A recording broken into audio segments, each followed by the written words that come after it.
রকমের সায়েন্স আছে, যত রকমের শিক্ষার স্কুল কলেজ গুলাতে ইউনিভার্সিটিতে সাবজেক্ট আছে, কোন সাবজেক্টে কোন বইয়ের কোন পাতায় আপনি পয়গম্বরের শব্দও পাবেন না। পয়গম্বর 1 লক্ষ। আচ্ছা ঠিক আছে ভাইয়া, আচ্ছা ভাইয়া ঠিক আছে, এখন জ্ঞানটা কি জিনিস? জ্ঞান কে দিল জ্ঞানটা? জ্ঞান হচ্ছে হলো দূরদৃষ্টি। জ্ঞান হচ্ছে আপনার দৃষ্টিপাত থেকে যে জিনিসটা আহরণ করেন, আপনি চোখ দিয়ে আপনি যখন দেখেন, আলোর মধ্যে যখন আপনি দেখেন যে জিনিসকে, যে দৃশ্যটা দেখেন, সেই দৃশ্যটা যখন আপনার ব্রেনে ধারণ করেন, ওটাই হচ্ছে জ্ঞান। আচ্ছা ধরেন ভাইয়া, ধরেন এখন XYZ একজন জ্ঞানী লোক, ঠিক আছে, ওর ধরেন এই যে মস্তিষ্কের একটা, হয়তো দেখা গেছে তার মস্তিষ্কের একটা এই সমস্যা দেখা দিছে, সে খুব জ্ঞানী লোক, XYZ, সে খুব জ্ঞানী লোক, তো তার যদি মস্তিষ্কের একটু সামান্য যদি বিকৃত ঘটে, তাহলে তার জ্ঞানটা কোথায় যাবে? সে তো সবকিছু দেখতে পাইতেছে না। তার যদি ব্রেন ডিস্টার্ব থাকে, সে তো আর জ্ঞানী থাকতো না, সে তো মস্তিষ্ক বিকৃত মানুষ, মস্তিষ্ক বিকার মানুষ, সে পাগল। না না ঠিক আছে, সে এই তো দুইটা না এই যে বলতেছি, ধরেন কিছুক্ষণ আগে আজ থেকে এখন থেকে 1 মিনিট আগে একটা লোক খুব জ্ঞানী ছিল, XYZ, তার হয়তো মস্তিষ্ক একটা বিকৃতি করছে, সে ওই আপনি বলছেন যে দেখা থেকে যে ইয়াটা হচ্ছে, জ্ঞানটার কথা বললেন, তো সে তো সবকিছু দেখতেছে, তো সে জ্ঞান দিয়ে তখন কিভাবে অনুভব করবে? না, সে যদি মস্তিষ্ক বিকৃত হয়ে যায়, তাহলে তো তার জ্ঞান বিলুপ্ত হয়ে যায়, স্মৃতি মেমোরি লুজ হয়ে যায়, মেমোরি লস্ট হয়ে। এই বিলুপ্তটা কে করে? কেউ করে না, এটা একটা যান্ত্রিক প্রক্রিয়া। আপনি যখন একটা মেশিন চালাবেন, আপনি যখন টেলিভিশন চালাচ্ছেন, টেলিভিশন একটা পার্টস নষ্ট হয়ে যাচ্ছে না হঠাৎ করে, এটাকে কে করবে? এটা কি বলবেন যে আল্লাহ ইচ্ছা করছে এই পার্টসটা নষ্ট করে দিচ্ছে? যন্ত্র যেভাবে নষ্ট, যন্ত্রটা না সেই মানুষের, না ওটা তো, এটা তো ম্যান মেড হচ্ছে, ওটা তো ম্যান মেড। মানুষের বডি হচ্ছে, এটাকে বলা হয় বায়োলজিক্যাল মেশিন, আর ওটা হচ্ছে ম্যাটেরিয়ালিস্টিক মেশিন। হ্যাঁ, একটা টিভি হচ্ছে ম্যাটেরিয়ালিস্টিক মেশিন, আর মানুষের বডি হচ্ছে বায়োলজিক্যাল মেশিন। হ্যাঁ, এখন এটাও মেশিন, কিন্তু এটা বায়োলজিক্যাল মেশিন। হ্যাঁ, কিন্তু এটারও পার্টস যেমন নষ্ট হয়, ওই আপনার যেটা ম্যাটেরিয়ালিস্টিক মেশিন, সেটারও পার্টস নষ্ট হয়। এখন বায়োলজিক্যাল মেশিনের কথা বাদ দিয়ে আমি যদি ম্যাটেরিয়ালিস্টিক মেশিনে যাই, সেখানে নানা রকম পার্টস আছে। এখন একটা পার্টস নষ্ট হয়ে গেলে আপনি কি বলবেন? এটা কি আল্লাহ এসে নষ্ট করছে? না ওটা তো ওটার কথা আমি বলতেছি না, আমি তো বলতেছি যেটা মানুষের কথা বলতেছি, লজিকের কথা। মানুষ আর মেশিন ওটাকে না, একই কথা। ওখানে যেন পার্টস নষ্ট হয়ে যায়, সেখানে পার্টসটা দুর্বল হয়ে গেলে বা কোনো দুর্বলতার কারণে পার্টসটা ইউজ হইতে ওটা দুর্বল হয়ে যায়, দুর্বল হওয়ার কারণে নষ্ট হয়। তেমনি মানুষেরও কিডনি নষ্ট হয়, ব্যবহার হইতে সেটা নষ্ট হয়ে যেতে পারে। সে মানুষের চোখ নষ্ট হয়, সেটা ইউজ হইতে চোখে নষ্ট হইতে পারে, ব্যবহারের কারণে। বায়োলজিক্যাল জিনিস নষ্ট হয়, যে সানলাইটের মধ্যে একটা পাওয়ার আছে, যে পাওয়ারটাকে বলা হয় এক্স পাওয়ার আর কি। এক্সরে যেমন আমরা এক্সরে করি না, ওই যে আপনি এক্সরে করাইছেন কখনো হসপিটালে? হ্যাঁ, সান রশ্মির মধ্যে, পাওয়ারের মধ্যে, এই আলোর মধ্যে একটা পাওয়ার থাকে, এটাকে বলা হয় এক্সরে পাওয়ার। এক্সরে পাওয়ারটা এত শক্তিশালী যে এটা একটা লোহার 6 ইঞ্চি পর্যন্ত গভীরে ঢুকতে পারে এক্সরে পাওয়ারটা। তো সেই এক্সরে পাওয়ারের থিওরির উপরেই আমরা এই যে পেটের ভিতরে কি হইতেছে, একটা বাচ্চা শিশু জন্ম নিলে যে আমরা দেখতে পারি পেটের ভিতরে একটা বাচ্চা, বা যে আমরা একটা পেটের মধ্যে একটা গোল একটা পাথর জন্ম নিলে সেটা আমরা দেখতে পারি এক্সরে করে। ওই এক্সরে পাওয়ারটা সান রশ্মিতে আছে বলেই এই একটা ফলকে আপনি যদি রেখে দেন, ফলটা পচে যায়, বা একটা মাছ যদি রেখে যান, মাছটা পচে যায়। হ্যাঁ, পৃথিবীর যে কোনো জিনিসেরই ক্ষয় হয় এই এক্স-রে রশ্মির জন্য। সূর্যের মধ্যে আলোতে যদি এক্স রশ্মিটা না থাকতো, তাহলে পৃথিবীতে কোনো জিনিসের ক্ষয় হতো না, মানুষ বৃদ্ধ হইতো না। মানুষ যখন এখন বৃদ্ধ হয়ে যায় না, 80 বছর হয়ে গেলে মানুষ বৃদ্ধ হয়ে যায়। এই বৃদ্ধ হওয়ার পিছনের মূল কারণ হচ্ছে এক্স-রে রশ্মিটা, সানলাইটে যে এক্স-রে রশ্মিটা আছে। এই এক্স-রে রশ্মির জন্য একটা খাদ্য আপনি রান্না করলে খাওয়াটা নষ্ট হয়ে যায়। এই এক্স-রে রশ্মির জন্যই শরীরে বিভিন্ন রকম পার্টস নষ্ট হয়ে যায়। আমার কথা বুঝতেছেন? হ্যালো, শুনতেছি ভাইয়া, শুনতেছি ভাইয়া। এই এক্স রে পাওয়ারটার জন্যই আপনার ওই টেলিভিশনও যেমন একটা পার্টস নষ্ট হয়ে যেতে পারে ব্যবহার হইতে হইতে, মানুষের বডিরও কিডনি নষ্ট হয়ে যেতে পারে, হার্ট নষ্ট হয়ে যেতে পারে, মানুষের চোখ নষ্ট হয়ে যেতে পারে, দাঁত নষ্ট হয়ে যেতে পারে। এটা হলো বায়োলজিক্যাল বডি, এখানে এটা নষ্ট হইতে পারে। আবার রিপ্লেস আধুনিক যুগে বিজ্ঞানীরা নানা রকম আবার আবিষ্কারও করছে, আর্টিফিশিয়াল হার্ট লাগাইতে পারে, আর্টিফিশিয়াল কিডনি লাগাইতে পারে, নানা রকম জিনিস আবিষ্কারও হয়েছে। আরো সামনে আবিষ্কার হবে, মানুষের হয়তো কোনো একটা পার্টস নষ্ট হয়ে গেলে সেটা সংযোজন করবে। এখন তো অলরেডি মানুষের সব পার্টসই তৈরি করার মতো আবিষ্কারও হয়েছে। এগুলো আপনারা বুঝবেন না, ওগুলো আবার অন্য সাইজ। তো যাই হোক, হ্যাঁ, এগুলো কেউ নষ্ট করে, এগুলো ব্যবহার হইতে হইতে নষ্ট হয়। হ্যাঁ, তো এর অর্থই না এই না যে কারো চোখ নষ্ট হয়ে গেছে এটা আল্লাহ নষ্ট করে দিছে, কারো হার্ট নষ্ট হয়ে গেছে আল্লাহ নষ্ট হয়ে গেছে। আমরা আমাদের এই ব্রেনের ডেভেলপমেন্টটা পায় না, এই জন্যই আমরা সমস্ত কিছুর সাথে আল্লাহকে সম্পর্ক করে ভাবি। আমরা সানের দিকে তাকে আমরা ভাবি কি, ও সান, আল্লাহ সান তৈরি করছে, এইটুকুই শেষ।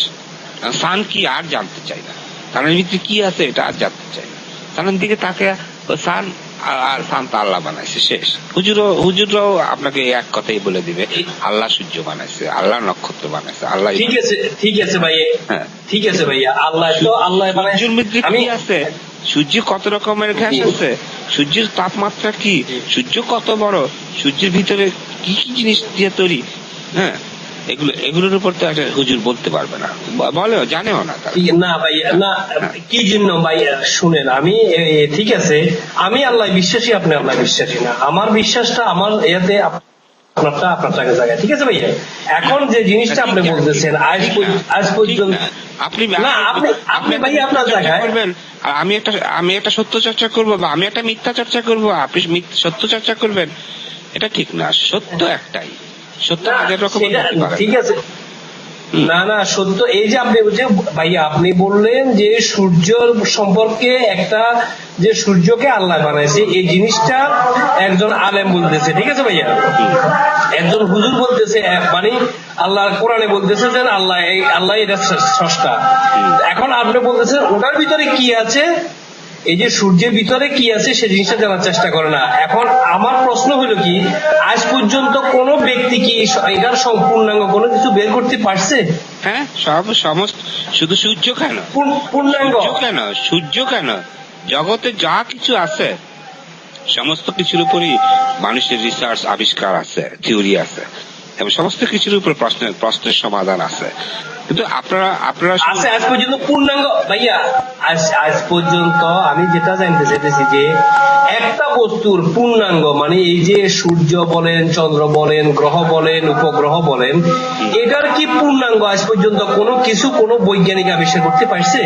পূর্ণাঙ্গ নারী নক্ষত্র সবই আবিষ্কার মানুষের জানা, বিজ্ঞানীদের সূর্যের ভিতরে কি আছে, এর ভিতরে নারী নক্ষত্র সমস্ত কিছু তাদের না। আপনি জানেন না, আপনারা হয়তো মনে করেন যে এগুলোর উপর কোনো কিছু আবিষ্কার, আপনারা হয়তো মনে করেন যে এগুলোর উপর বিজ্ঞানীরা কিছু আবিষ্কার করতে পারে। এগুলো আপনারা ধর্ম শিক্ষিত যারা হুজুররা এগুলোই মানুষকে বুঝায়, শিখায়। হ্যাঁ, তারা তো নিজেরই তারা শিখাবে। হ্যাঁ বলো। আমি একটা কথা মিন্টু ভাইকে সাহায্য করি, এই যে আমরা এখানে বসে আছি, আমাদের ঠিক অন্য প্রান্তে, পৃথিবীর অন্য প্রান্তে না, ওই ইউরোপের অন্য প্রান্তে না, কাছাকাছি না, তাহলে আরেক জায়গায় বসে উনি আছেন, কোন ক্যাবেল ছাড়া আমরা দুজনকে দেখতে পাচ্ছি। তাহলে মহাশূন্যে এই যে ওয়েবের মধ্যে যে এত ধরনের যে মানুষের এটা অবাক করে না আপনাকে? মানুষ কত অসীম ক্ষমতার অধিকারী, যে কত এই প্রয়োজনটা কিভাবে জসিম শোনো, এই যে তোমার ওই যে উনি আমাকে প্রশ্ন করলো, আচ্ছা আমাকে এটা ভাবায়, ঠিক আছে, এই যে পৃথিবীটা গোল, এখানে আপনি বসে আছেন, এই যে এখানে আপনি উপরে বসে আছেন, ভাইটা নিচে বসে আছে, তারপরে ভাইটা নিচের দিকে পড়তেছে না কেন?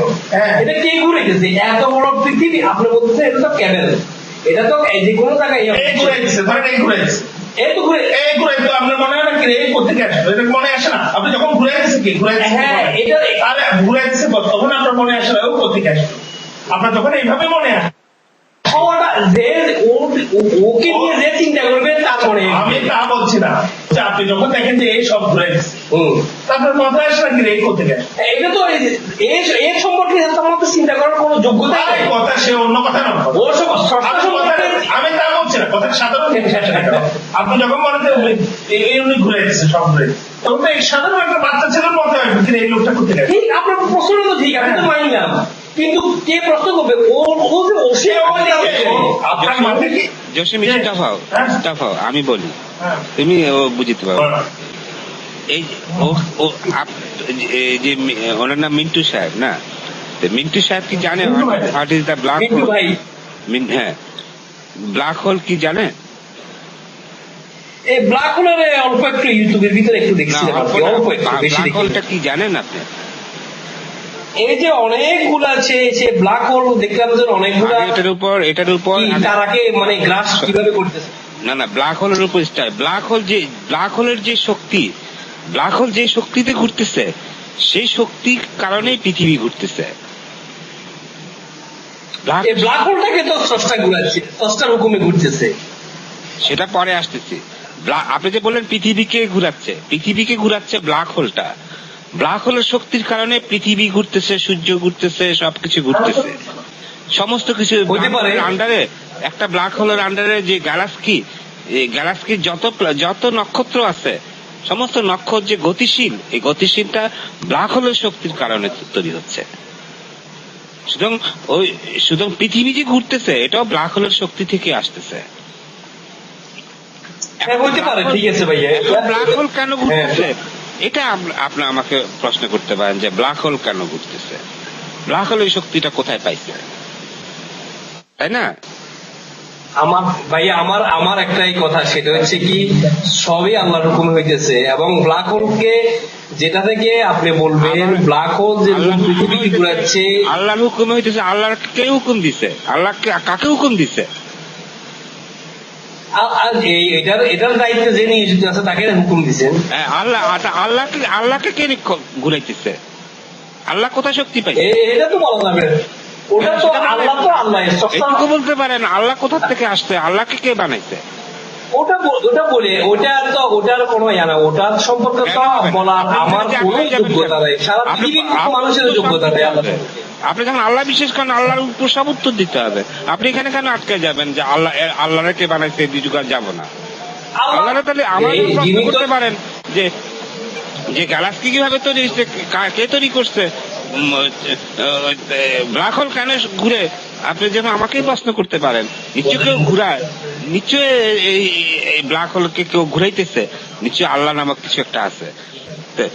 আল্লাহ যদি ব্ল্যাক হোল ঘুরায় তাহলে আল্লাহকে কে ঘুরায়? আল্লাহ কোথা থেকে তৈরি হয়েছে? কে আল্লাহরে তৈরি করছে? ওটা আল্লাহর স্রষ্টা সম্পর্কে কোনো কিছু বলার বা করার কারো যোগ্যতা নাই, আমার তো নাই, আমাদের আছে, পৃথিবীর কারোই নাই, আমাদের না ভাইয়া, কারোই নেই।